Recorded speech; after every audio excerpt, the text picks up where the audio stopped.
morning, dear students. Welcome to digital classes. Welcome after 10 days holidays. Hope so you enjoyed these holidays, you took enough rest. But let me remind you, dear student, this is plus 2 class, your board exam, and you need to be take very seriously these all digital classes whatever we are taking. Okay, so welcome to this today's topic. As you know that we are doing unit 5. Before this one video I have told you that is recapitulation of surface chemistry. So today's topic we are doing the part 2 of this surface chemistry we are doing, that is catalysis and classification and enzyme. Okay, so let's understand what is catalysis. It is given by Berzelius in 1835. He has named catalyst at first, and according to him catalysis is what. Suppose here, if we will take an example, 2KClO3 when break down after heating 2KCl plus O2, then that manganese dioxide, this manganese dioxide will help KClO3 break down into KCl and O2. That is known as catalysis. This MnO2 is catalyst in this process, where you can see in the product side there is no MnO2. So what is the definition now? So basically first let me tell you how we will study. We will try to understand about the what is catalysis, why catalysis is important, how catalysis work, and when and where catalysis is required. Okay, so what is catalysis and catalyst? I can say a substance which accelerate the rate of chemical reaction. Any substance which accelerate the rate of chemical reaction, which increase the speed of reaction as per its normal speed itself, it is remain chemically and quantitatively unchanged. It means that MnO2 is not changing here. Okay, only it changed the rate of reaction. That is known as catalyst, and the process is called catalysis. Okay, so basically there are two type of catalysis: promoters, poison. Promote, it enhance, it's increase the speed of activity of catalyst, like in Haber process. N2 when react with H2, it will due to iron or molybdenum, it make like ammonia. Although for example this process is taking I think 1 day, so when we are adding these catalyst it will take in 1 hour. So it promote the rate of reaction, whereas on other side some of the reactions are very fast, and those fast reactions need to be slowed down. For that purpose we need poisons. It decrease the rate of reaction. So there is a very small minor difference, that is promoter is increasing the rate of reaction, speed of reaction. Poison will decrease the speed of reaction. Okay, now what are the basic types of catalysts? There are two types of catalysts, homogeneous and heterogeneous. Homogeneous are what? Homo, same. It means that all those reaction in which reactant and catalyst are present in the same phase, whether it in liquid or in gas. For example, inversion of sugar, of hydrolysis of sugar catalyze H positive ion. Suppose glucose breakdown in the process of water in the presence of H2SO4. So H2SO4 is liquid, water is also liquid, glucose is also in liquid form. So that kind of catalysts are called homogeneous catalysis. Okay, second is heterogeneous. It is opposite to that. It means that these are not in same phase, it will be in different phase. Catalyst and reactant will be in different phases. Okay, so basically hydrogenation of vegetable oil in the presence of finely divided nickel is catalyst here, which is present in solid, whereas vegetable oil is liquid and hydrogen is gas. So there are different phases, so that's why it is known as heterogeneous catalyst. So these are the following examples, although I will share these pictures of this page also so that you can see the in detail. Okay, next when we will talk about the mechanism of catalysis, how catalysis is working. Now what is catalyst we understood, what is the types of catalyst which we understood.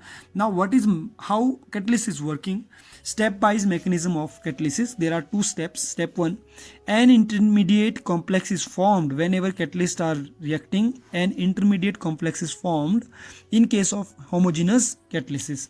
So A plus C when react, it will give AC. AC is intermediate complex, whereas in step 2 that AC which is intermediate, it will decompose and form a product. Here in case of homogeneous catalyst, here it is not like a reactant will direct convert into product, whereas product is what? P. So AC will react into will decompose, form P plus C. Now P came product. Okay, it will come from A. It means that A change into P, C remain always unchanged. So AC plus B is second reactant. When it will react, it will form a product. A plus B will form a product P, whereas C will remain unchanged. Okay, so these are the two steps mechanism of catalysis. You already, bio student already know this, but for non-medical student little bit they need to understand it. So now if we will talk about mechanism in heterogeneous catalysis or adsorption theory of hydrolysis catalysis, if I'll say, so modern adsorption theory is saying old adsorption theory plus intermediate compound formation theory. Now in the modern times the adsorption theory is the combination of old adsorption theory plus intermediate compound formation theory, where these are the 5 basic steps. Reactant are diffused. First is diffusion. Reactant are diffused to the surface of catalyst. Reactant will diffuse on the surface of catalyst first. Then second, reactant molecule get adsorbed on the surface of catalyst. Then adsorption is the second process. Third is intermediate formation. Then chemical reaction occur on the catalyst of surface and intermediate formation. Suppose here with the help of this example, this is suppose catalyst surface. This is reactant. These are reactant. Then reactant will, here this is the reactant. Any reactant surface is there, whereas the this is catalyst surface, and this is reactant. When reactant catalyst will react, so first process, as we have said, diffusion. In diffusion, A, B will diffuse. A will take position of one end of the catalyst and B will fix with the second end of the catalyst. This is called adsorption of reactant. When it will react, so A and B, which is AB, it will form slightly small partially bond, whereas intermediate will break the bond. So this is called desorption. So two processes there, basically adsorption and desorption. Adsorption is I can say the attachment of catalyst, attachment of reactant on the catalyst surface word we are using, that's why adsorption. So whereas on desorption, again it detached from the surface, that's why desorption word is used. So you can see catalyst is same as it was earlier, but A and B were not their formed product. Here AB formed product. So these are the basic steps of modern adsorption theories which is occurring in the heterogeneous catalyst. Whereas in homogeneous catalyst it is very simple. A will react with C first, AC will form intermediate, then AC will decompose into P and C and product will form. Okay, so this is the mechanism how catalyst work. Now we will different kind of solid catalysis. So solid catalysis are what? It is the effectiveness of the catalyst depend upon two feature.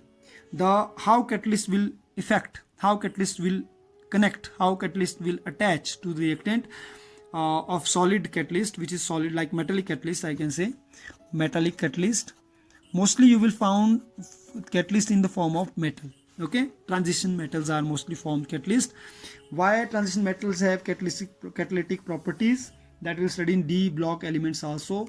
Let me tell you the reason. Because it have free electron in maximum free electron in outermost shell. So the effectiveness of that catalyst depend upon two: activity of catalyst, how active catalysts are there, and selectivity of catalyst, mean how particular catalyst is used in particular. Suppose lock and key process is there. As you know that a particular key is there for a lock, so we cannot use any key for any lock. There is a particular key for a particular lock. Similar way, there is a particular catalyst for a particular reactant. In case of activity, the ability of catalyst to increase the rate of chemical reaction. This type of catalyst is used to increase the rate of chemical reaction, whereas this type of catalyst is used to give a particular product. Okay, so the strength of chemisorption is responsible for the activity. The strength of chemisorption is responsible for the activity of the catalyst up to a large extent, whereas under the same reaction condition many product can be possible. For example, in hydrogenation reaction, the catalyst activity increases from group 5 to group 11 element metals, group 5 to group 11 metals, which is in D block, where group 7 to 9 elements show maximum activity, like platinum show maximum activity in case of hydrogen. And so to make water, platinum is the suitable catalyst which increase the rate of formation of water. Whereas on the other hand side, that is selectivity, there are starting with the reactants such as hydrogen and carbon dioxide, but using different catalysts. Suppose here carbon monoxide react with water, hydrogen form methanol, carbon monoxide react with water for methanol, carbon monoxide react with water, form methane and water. So there you can see the different formaldehyde, sorry.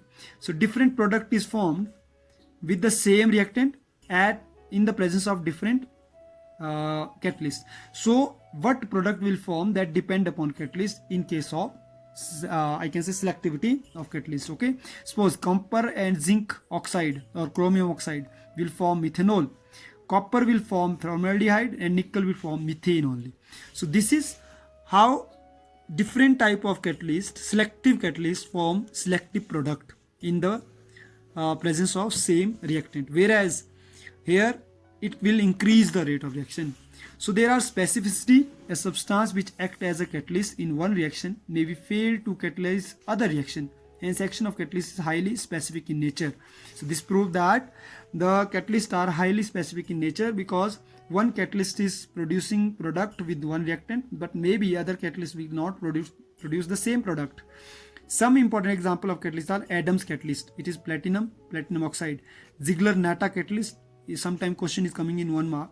And titanium tetrachloride, Brown catalyst, nickel boride, Williamson catalyst, that is phenyl triphenyl phosphate. So one of the very important catalyst is zeolite, because this is so many time in exam this question asks, define zeolite. So what is zeolite? Zeolite is an example of shape selective catalyst. When the catalytic reaction depend upon the porous structure of catalyst, the size of reactant and the product molecule, the reaction is called shape selective.